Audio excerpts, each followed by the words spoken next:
Hi, I'm Pat Palingo from Yale Appliance, and with me today is Steve Scheinkoff, our CEO. Welcome back to our Appliance 101 series. Last time we talked about how to start your kitchen project. This week we're diving into cooking. We're going to start with ranges and pro ranges, as well as common renovation mistakes to avoid.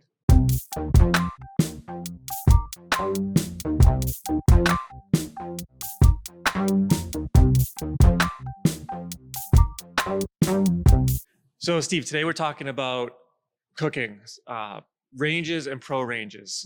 You want to talk about what's important for a customer to know about making that decision?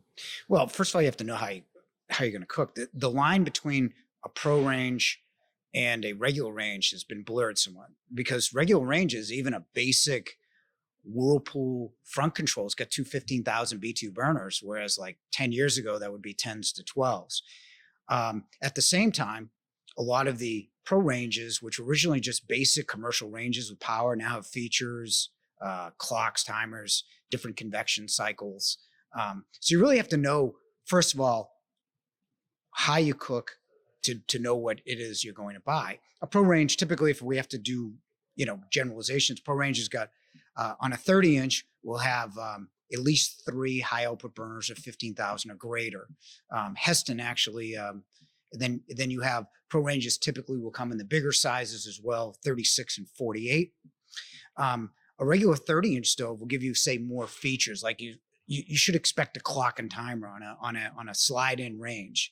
You expect some kind of convection, some kind of drawer, or even warming drawer, or even baking drawer underneath on some of the better ones that you don't get in a pro range. Pro range will give you better broilers, different convection options, but typically the line has been blurred where you're going to get on the higher end, say LG's, Samsung's, Cafe. You could get on a Cafe, you get 6 burners that is more total output than a pro range, but the pro range will have more BTU output per burner. But you can get double ovens in a regular front control range that you can't get in a pro range. So it really depends, especially at that critical 30-inch space, how you're going to use it. If you're going to use 1 or 2 burners, then you don't need to go to a pro. Unless you like to broil, you get the infrared broiler on the pros that you don't get on a standard range. So it really depends. So that's some of the difference between a standard range and a pro range. So why would a customer choose a standard range in that 30-inch size, for example? Well, here's the other where the lines blur is on the price. Like you look at say, Thermador Jenner at $5,000, they're going to give you a free dishwasher. So really the cost of that, say, they say it's $1,300. It's not, but let's just say it's $1,000. It's $4,000. On some of your better slide-in / front control ranges, you're going to spend $3,000. So the delta isn't like $2,000 like it used to be with the free dishwasher promotions in some of the ranges. But it really depends. Again, all gas, like the basic ones like Thermador, even Blue Star, are not self-cleaning, whereas the front controls are all self-cleaning. Again, you're not getting drawers underneath. So the delta in price and features really depends. Like one's more cleanable, one's more powerful with a better broiler is really the difference. Why then would someone make the step up to a pro range? What are they getting at that point? Okay. Well, it really depends. Typically, a regular range is 30 inches. That's like the standard. Maybe some apartments in Boston, you can get 24s or 20s even. But on pro ranges, they start at 30. They go to 36, which is a very common size, 48, and even now 60 inches. If you're going to get a better pro range, like say some of the bigger sizes, you're going to get grills and griddle options you can't get in a regular range. You're going to get steam options on certain brands like Miele. You're going to have better controls on, say, a Miele. The new Wolf's going to have Wi-Fi and, the screen. You can get better broilers, as I had mentioned. You get different convection options. Most of the better ones, say the Wolf Dual Fuel, Miele, Genair, are twin convection models. But typically on the bigger sizes, it's all pro, or typically all pro. You can get lower price stuff too in Bertazzoni and some of the, lower powered Italian ranges. But really you can get more options on a pro range, especially griddle on the top. And then some of the better ones, Blue Star will give you more power. Heston's got a 30,000 BTU burner. 30,000, that's a lot. That's twice as much as most regular burners. So there's all sorts of options there in terms of top functionality with grill, griddle, French top, and inside the oven, whether it's a bigger oven at 36, two ovens and a 48, two bigger ovens in a 60, whether you're going to get a steam option, which Thermador has, steam assist option, which Miele has, or steam assist and a steam oven option, which SKS has. So it really runs the gamut as far as how you cook, and that's the first way you would assess that. And then that standard range versus pro range, what's the price range of each generally? Let's say let's take a better, again, a freestanding with a control in the back should expect to spend $750 to $1,500. The front control, which a lot of the remodelers do because you can see the backsplash, it's kind of nice. Figure it's $1,500 to $3,000. Then your pro ranges, if you want to throw the dishwasher in there, start at about $4,000 and go the way to $8,000 for a I would say $4,000 to $8,000 for a 30-inch pro. Then you go 36, 48, 60, all the way up to like $20,000. Then you get La Cornue at specific sizes where you're designing your own range, which can be like Drake's range at $120,000 if you wanted to go that high. And then there's the concept of dual fuel and all gas when considering a range. Yep. So what you want to tell us what is dual fuel, and then what are some of the pros and cons of each fuel type? Okay. Well, it really depends on the size, because I don't believe in dual fuel ranges typically in 30-inch sizes, because when you say dual fuel, what people say is they want the instant on of gas with the drier convection of electric, which is better for baking.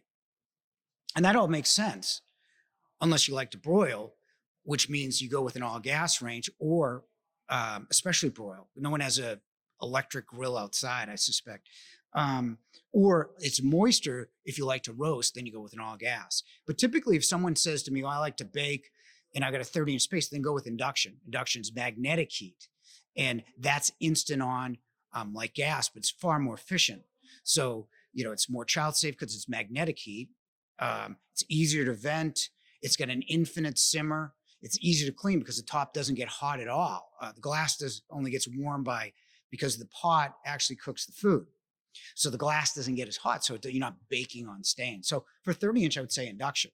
The only downside to induction is it's not as reliable as gas, because when you have surges, a typical induction range, not induction cooktop, induction range will use all 50 amps. So if you get a surge, it'll knock down an induction range, which you wouldn't in gas. So gas is a little bit more reliable.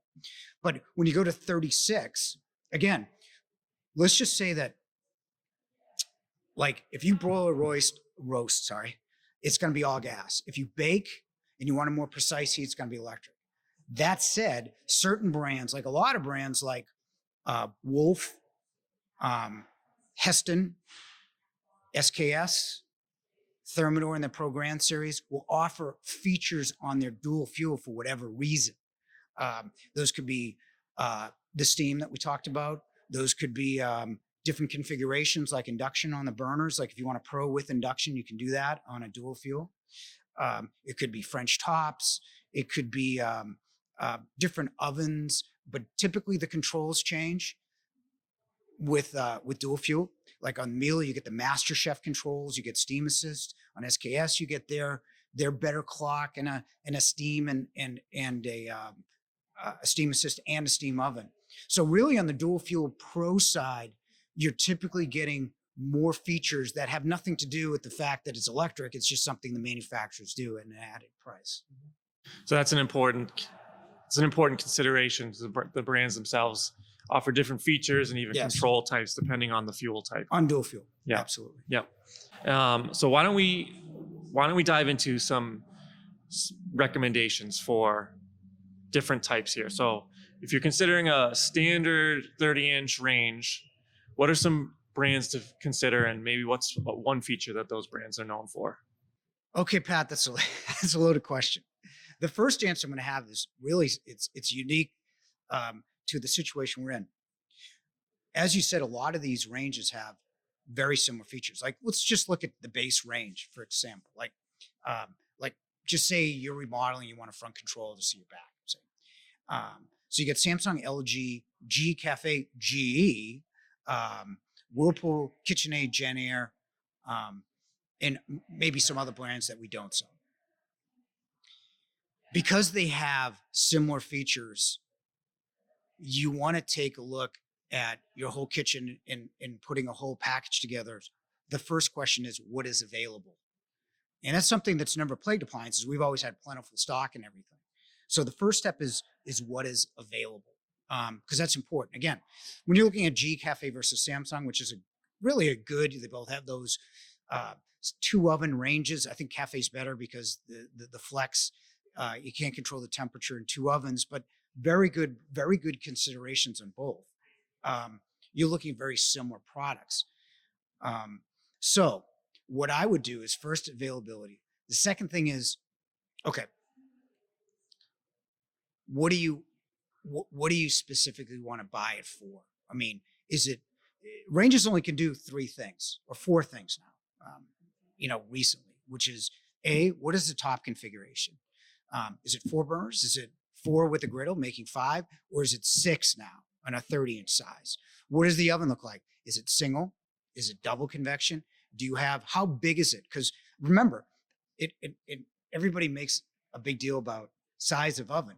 Every oven is, as we know from our first episode, appliances follow cabinet specs. So every oven is 35 inches tall, right? Which is counter height.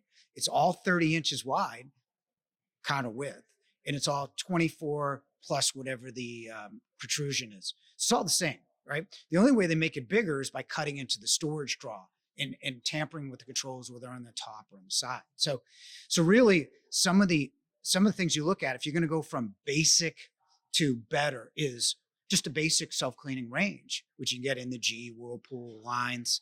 When you go up from there, it's like the top configuration, maybe 1 power burner, and then you get convection, and then you go front control, and then you get maybe a warming drawer, and then perhaps you get a double oven, or maybe that drawer becomes a baking drawer. And that's really how you buy a 30-inch range. And then when we talk about dual fuel pro ranges, what are some brands to consider there, and what are the considerations for a customer? Well, again, it really depends how you use it. If we're talking about, remember, all the upgrades that manufacturer put in for dual fuel doesn't change the fact that an infrared broiler, of which oddly enough, Miele's got the best one at 23,000. They average between 15 and 20,000 typically. But that infrared broiler that nobody talks about is the same thing that people kill themselves on getting an outside grill. It's the sear burner. So the best dual fuel ranges will not have an infrared broiler, and it's a dryer, not moisture heat. So what that means is basically you're going to still roast and broil better in all gas. But some of the dual fuels you may want to consider are let's start with some unknown brands. Heston has that 30,000 BTU. They also have the only thermostatically controlled griddle. The oven's still single convection. They call it pure vection. So the oven cycles on and off. If you're looking at Thermador, you got to consider their Star Burner, which has that extra low 100 BTU simmer. Oddly enough, SKS copied that simmer in their ultra low at 100 BTUs. They also give you a steam oven and a steam assist oven. Miele has the Master Chef. You input time, temperature, you input how you like the food group and how you like it cooked. It gives you the time and temperature. You can put a steam assist in there. It's got a speed oven on the side. Wolf will have a brand new with their blower convection, a new Wi-Fi screen. JennAir's got really a very stylish range. And that range is all kind of Wi-Fi controlled. They have a good mix of 20 and 18,000 BTU burners. And then you talk about some of the more customizable ranges. Blue Star will have 1,000 colors and 10 trim options. La Cornue, you can customize the range from size to color to what you want on the top. If you want induction, a pro wok burner, 2 gas burners, a French top, you can do all that on a La Cornue. So that's a brief dive. Certainly we go much more in depth on the blog between all the brands. So let's sum it up here. What are the top considerations for a customer when they're trying to make this decision? What are the key takeaways? Again, really, the top decision, and really probably going to end the same way every episode, is really assess how you cook and what you cook. Like if you roast or if you roast and like to broil, then typically an all gas is going to be fine. Unless there's features you like if you're going with a dual fuel pro in one of the sizes. But really a range. And I like going back to the nuts and bolts because it kind of demystifies everything. You know, reliability is certainly something that needs to be talked about as far as, and we give the percentages on our blog. But absent of that is really how you're going to use the range. And because again, it's just burners, controls, oven, and then the draw underneath. And then what special features you want in a pro style. And that's really how you buy a range, the real nuts and bolts of it. Dual fuel pro, induction, which is now available in 36-inch sizes, is infinitely better than gas or electric for actually doing most of anything. And that should be a consideration up to 36. And then what you'll use as far as these adders that manufacturers are going to put in, whether it's steam assist, we have Saba, our chef, that will help people through it. And you do have to learn steam. It's a different type of mode than regular radiant cooking. And that's basically just figure out how you use it, what you will use, and then looking at appropriate brands, as long as they have service in your area, which is not always a guarantee. And that's how you buy a range. So something that we talk about often is mistakes when people are renovating. It's one of our most popular videos and webinars that we talk about. We actually have 2 webinars on the same topic of mistakes. Yes. Yeah. So what are, let's go through the list. What's the top mistake people make when they're starting a renovation? Absolutely. The top mistake you can make is hiring the wrong people, not vetting out the people that will be in your house, hopefully just for 4 to 6 months, at worst, a year and a half, is not interviewing the GC, not looking at reviews, not seeing if he or she, and some of the best contractors are women owned in Boston, by the way, not seeing if they've done similar work. Like if you have a brownstone, did that person do a brownstone before? And then once you pick the firm, not interviewing the project manager, because you don't want the owner's kid. You don't want to be the first project for some new PM, because the PM's really the person that interacts with all the subs. And that PM should know, a good PM will know the trade, will have worked in that trade and worked him or her up to project manager. That is the biggest mistake. And then the second mistake is not making decisions, is not having a plan and not making decisions. Those 3 things are the worst mistakes you can make, and they're all avoidable, right? I mean, no one's ever said, geez, I shouldn't have got the white cabinet or the gray granite. There's no painful regret with that. The painful regret happens is when the kitchen doesn't match up with the way you use it, right? And the way to avoid that, again, you're gonna have problems in your construction, but good contractors mitigate problems. Bad ones cause them. So really, that's the way you want to start. And good contractors will know all the good subs, good cabinet shops, good appliance stores. And I know that kitchens are a small part of this, of an overall house construction, but it's all about your lifestyle, how you fit it into that kitchen, what you'll use, and then making decisions. And making decisions takes on a different form than it would have, say, even 2 years ago. Because now with dwindling supplies, I'm not just talking about appliances, I'm talking about lumber, you name it. You have to be ready to make decisions to get the stuff ordered so your project isn't delayed an inordinate amount. So those 3 things, and we have 11 mistakes that we had in a webinar, those 3 things will derail your project. Absolutely. And then we talk about, you mentioned cabinets. So talk about the role that cabinets play in the kitchen and how people trip up there. Yeah. Well, again, what you want to do is every cabinet shop will say, hey, it's nice to meet you, Pat. But you need to pick out your appliances, because the appliances, specifically the placement of the cooking, whether it's centralized in a range or whether it's split between a wall oven and a cooktop, really dictates the flow of your kitchen. So that's what the cabinets need. The cabinets need the appliances. After that, I think we've already explained it in episode 1. Dishwashers are 24 inches. Most of the refrigerators are 36. Everything's standard beyond sinks and cooking. So once you pick that out, you should be fine. And then, what type of cabinets, whether it's you're going to go totally custom with custom dimensions, semi-custom, where some of the specs can be changed, stock line, or RTA, which is ready to assemble. Whether you do that is still dependent on what appliances you pick. Another area where people trip up is using an outdoor grill on the inside of their home or under a cover, under a roof. Yeah. I mean, it's that one's one you're not going to get away from. But, if you take a look, I mean, ventilation is really a key mistake. Like if you get a Wolf or Thermador or Jenny or Heston, whatever, you're probably going to be happy because the performance is similar. It's what you do in terms of how to ventilate, the basics of how to keep your kitchen clean, which is ventilation.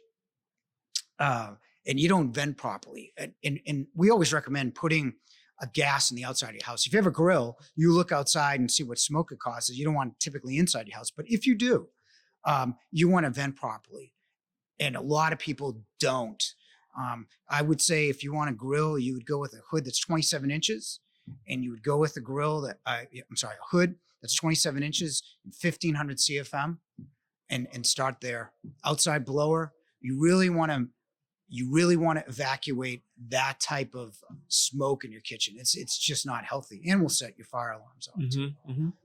And then another common area where there's issues is wall ovens. People will potentially stack wall ovens on top of each other, which can be great, but what are some issues there that pop up?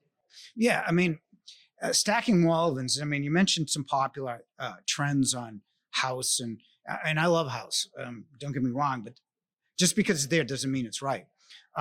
If you're going to stack a microwave on a double wall oven, just know that if your average height, male or female, you're going to be reaching over your head for that microwave. And if you've got a small, like I have a 4-year-old, that if she tugs at your dress or your pants, that's not a safe situation, especially because what a lot of people have is islands, and you can always move that microwave into an island. That's just a bad mistake plan. You don't want to have boiling hot soup and bringing it from over your head down. That's a big mistake, and that's a kind of a big trend of, we can centralize cooking, and we can help you do that at Yale, certainly. But you don't want to over centralize your cooking where you have like 6 different things in your oven and it's not usable. Yeah, it's great to centralize the cooking, but make sure it's functional. Yeah, functional. And you touched on ventilation. Downdrafting is an area that keeps popping up, especially using a downdraft with the professional range. You want to touch on why that's a big issue? Yeah, because everything will work if you don't use it. It really is. I mean, vents are fine. I mean, downdrafts are great if you don't use it, but just realize that if we talk about ventilation being CFM, which is okay in a downdraft, and you went up to 1200 CFM, that's enough. But the real thing is capture. And really in a downdraft, you're only getting a 2 to 3 inch capture area, no matter what the manufacturer said. If you put in that, and we've seen pictures on House with grills, griddles, and up to now 30,000 BTUs per burner Heston has, but the average pro range is somewhere between 18 and 20. It just won't work because there's not enough capture area. It takes it too far. You think of gravity and smoke. Smoke goes up, this goes down with an elbow to boot, which, the more you turn exhaust, the less static flow you have. It just doesn't work. And this trend keeps coming up. Brown's got that new one, and they show it with different ranges. The more you cook, the less you should do a downdraft. And the simple solution to a downdraft in your kitchen, if you're planning it in, is take the cooking out where you're centralizing it. And unless you're putting an overhead hood, and put a sink in the middle instead. You're still centralizing your core appliance, which is sink, stovetop, and dishwasher. Only you're putting the sink in the island. And that is a dreadfully hard mistake to recover from, especially if you're doing it in condos where you got an upstairs neighbor. You can't do it after the fact. So, So to summarize, it's really important to start by finding a good team for your renovation. Start by making sure you have a good team assembled, and then make sure that stay away from these common pitfalls as much as possible. Yeah, we have detailed, we talk about problems as much as solutions on the blog, or as solutions to the problems, but you don't want to create them. I mean, planning kitchens like living your life. You want good people around you, not bad ones. And you want to be able to, now in a COVID situation, you can plan, but the moment you sign a document saying you're going to have a kitchen planned, and you're on go time, and you have a contractor, is where you have to make decisions. So before you get started, have your decisions made, and then hire the contractor, and then the cabinet shop, and then refine that. But you have to make decisions, because Sub-Zero is now 6 months out. We mentioned in the first episode, Bosch dishwashers are probably 4 to 6 months. So common items have got really long lead times. And that can be a real problem, not just appliances, but lumber, tile, all that stuff where you don't make that decision, they run out of stock, your project's dead for a month. So it's a really unique situation, but something that you have to plan around. Hopefully we'll be able to redo this webinar in 2022 later, 2023, and say, buy it like you always did, 4 to 6 weeks beforehand, because we'll have plenty of inventory.